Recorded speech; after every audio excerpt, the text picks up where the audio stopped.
ಇನ್ನೊಂದು ಮಜಾ ಏನ್ ಗೊತ್ತಾ, ನನ್ನ ಹತ್ರ ಕೌನ್ಸಿಲಿಂಗ್ ಬರ್ತಾರೆ. ಏನೋ ನಾನೇ ಒಂದು ದೊಡ್ಡ ಕೋರ್ಟ್ ಇದ್ದಾಗೆ ನನ್ನನ್ನೇ ತೀರ್ಮಾನ ಮಾಡು ಅಂತ ಬರ್ತಾರೆ.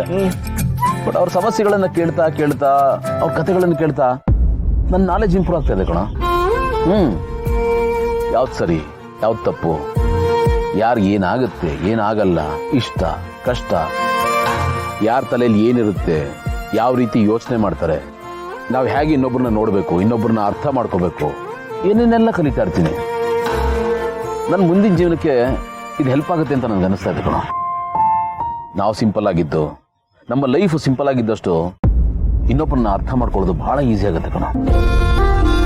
ಭೂಮಿಕಾ ಅವರು ಮತ್ತೆ ವಾಪಸ್ ಸಿಕ್ಕಿದಾಗೆಲ್ಲ ಹೊಸದಾಗಿರ್ಬೇಕು, ಹಳೆ ತಪ್ಪುಗಳು ಯಾವುದು ರಿಪೀಟ್ ಆಗಬಾರ್ದು ಕಣ. ನನ್ನನ್ನು ನಾನು ರೀಇನ್ವೆಂಟ್ ಮಾಡ್ಕೋಬೇಕು ಅಂದರೆ ಇಲ್ಲಿರೋದೇ ಕರೆಕ್ಟು. ನೋಡೋ, ರಾತ್ರಿ ಯಾರೂ ಬದಲಾಗಲ್ಲ, ಯಾರೂ ಸರಿ ಹೋಗಲ್ಲ. ಅದಕ್ಕೋಸ್ಕರ ಒಂದಷ್ಟು ತಯಾರಿಗಳನ್ನ ಮಾಡ್ಕೋಬೇಕಾಗುತ್ತೆ. ನಾನು ನನ್ನ ಮುಂದಿನ ಜೀವನಕ್ಕೆ ತಯಾರಿ ಮಾಡ್ಕೋತಾ ಇದ್ದೀನಿ. ಆಶ್ಚರ್ಯ ಆಗ್ತಾ ಇದೆ ಕಣ. ಅಲ್ಲ, ಆಫ್ಟರ್ ಆಲ್ ವಠಾರದಲ್ಲಿ ಇಷ್ಟೊಂದು ವಿಷಯಗಳಿರುತ್ತಾ? ಹ್ಞೂ ಕಣ, ಆರ್ಡಿನರಿ ಥಿಂಗ್ಸ್ ಅಲ್ಲ ಎಕ್ಸ್ಟ್ರಾರ್ಡಿನರಿ ವಿಷಯಗಳಿರು. ನಾವು ದೊಡ್ಡರು, ನಮ್ಗೆ ಅರ್ಥ ಆಗಲ್ಲ ಅಷ್ಟೇನೆ. ನಾನು ಒಂಥರ ಜಾಯಿಂಟ್ ಫ್ಯಾಮಿಲಿಯಲ್ಲಿ ಇದ್ದೀನಿ ಅಂತ ನನಗೆ ಅನಿಸ್ತಾ ಇದೆ ಕಣ. ಅಷ್ಟು ಪ್ರೀತಿ ತೋರಿಸ್ತಾರೆ, ತನ್ನವನು ಅಂತ ಅನ್ಕೋತಾರೆ. ನನಗೆ ಇಲ್ಲಿ ಸಿಕ್ಕಿರೋಷ್ಟು ಪ್ರೀತಿ ವಿಶ್ವಾಸ ಇನ್ನೆಲ್ಲೂ ಸಿಕ್ಕಿಲ್ಲ ಕಣ. ಸ್ವರ್ಗದ ಥರ ಇದೆ, ನಾನು ನೆಮ್ಮದಿಯಾಗಿ ಇಲ್ಲೇ ಇದ್ದೀನಿ. ಆಯ್ತು ಬಿಡಪ್ಪ, ಇದೇ ನಿನಗೆ ಸ್ವರ್ಗ ಅನ್ನೋದಾದ್ರೆ ಆ ಸ್ವರ್ಗದಲ್ಲೇ ಇರು. ಅದರಿಂದ ಆಚೆ ಬಾ ಅಂತ ನಾನು ಯಾಕೆ ಹೇಳಿ? ಒಟ್ಟು ನೀನ್ ಚೆನ್ನಾಗಿರ್ಬೇಕಷ್ಟೇ. ನನಗೆ ಪರವಾಗಿಲ್ಲ ಕಣ, ನನ್ನ ಮಗ ನಿನ್ ಕಾಲು ಇಳಿಯೋದ್ರ ಜೊತೆ ಕೇರು ಮಾಡ್ತೀಯಲ್ಲ, ಅದೇ ಖುಷಿ ಆಗೋದು.